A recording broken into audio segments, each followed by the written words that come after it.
Hello everyone! First vlogmas of this year. So yun na nga, nasa taxi na kami papunta sa aming therapy center.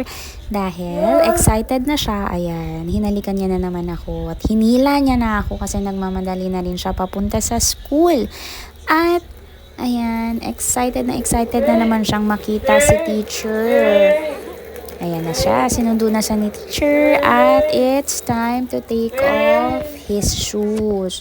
So, nung una, ayaw niya pang tanggalin ang shoes niya. Mas gusto niya pang si teacher. Pero hindi pwede kasi ang unang-unang kailangan nilang malaman sa kanilang therapy is to do things on their own. So, ayan na nga, gumili para matanggal niya na ang shoes niya. So, ako naman, si Inday, ayan, ako ko nagpakanda pa. At naglaglag na naman ako. So, andito na naman ako sa level 3 kung saan sa huling vlog na ginawa ko, nakita nyo, hindi pa ganyan ang kanyang design. So, ngayon, meron silang bagong pakulo na the Christmas Festival of Lights.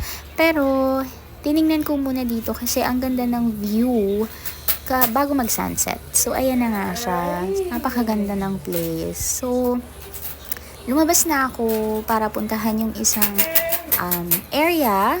Ay, ayan na, ang tatlong Santa Claus na naka finger hearts at naka thumbs up. So, ito na nga yung area, bukas na siya. Ito yung game park na tinatawag nila, which is andito yung bowling area, andito yung pana, andito yung billiards, nandiyan ang basketball, table tennis, ano pa.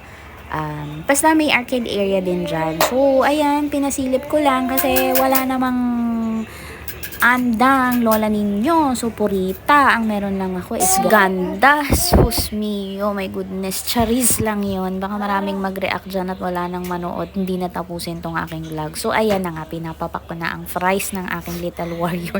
Dahil medyo naiinip ako sa kakaantay. Pero ilang minuto na lang at matatapos na rin siya sa kanyang therapy. So, ayan na nga. Nagsusuot na ulit sila ng shoes ni teacher. So, ready na kami para pumunta sa level 3 at good job nga daw siya. Sabi ni teacher, good boy. Kaya ayan, naglalakad na kami at medyo tumatakbo-takbo na siya dyan.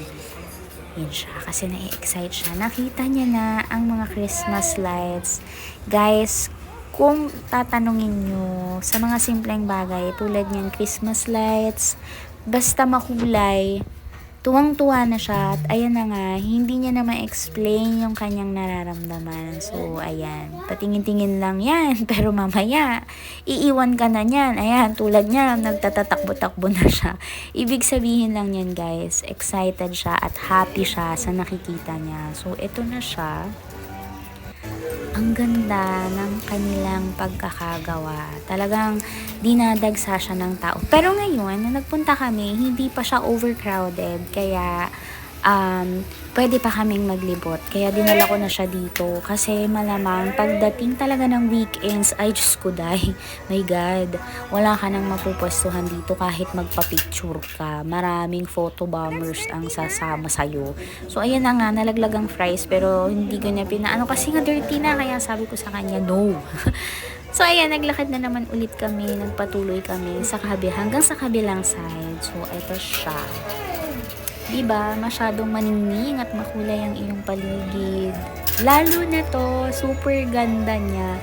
Hindi nga lang kami makapagpa-picture kasi nga, dalawa lang kami. At guys, Diyos ko, hindi ko na siya mapigilan dyan dahil sa sobrang saya niya at excitement niya.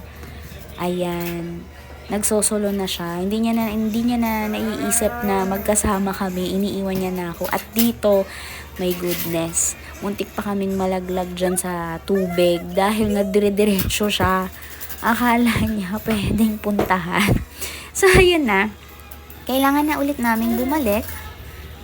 So, ayan, hindi ko to na-videohan ng maayos. So, andyan, ang daming nagpipicture-picture. Sayang lang talaga kasi hindi kami nakapagpa-picture ni Little Warrior dahil kami nga lang dalawa at wala kaming kasama.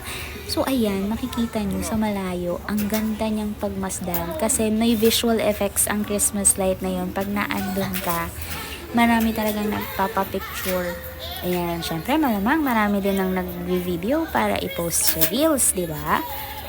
At ito na nga, kung makikita nyo, nagiging na rin siya, nag-overload na rin yung kanyang sensory. So, sa sobrang excitement niya at happy niya, makikita niyo pinupukpok niya yung sarili. Pinapalo niya yung sarili niya. Ganun siya mag-express ng feelings niya of excitement.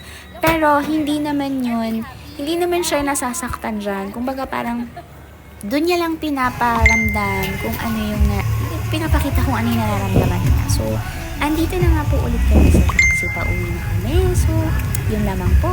Maraming salamat sa panonood.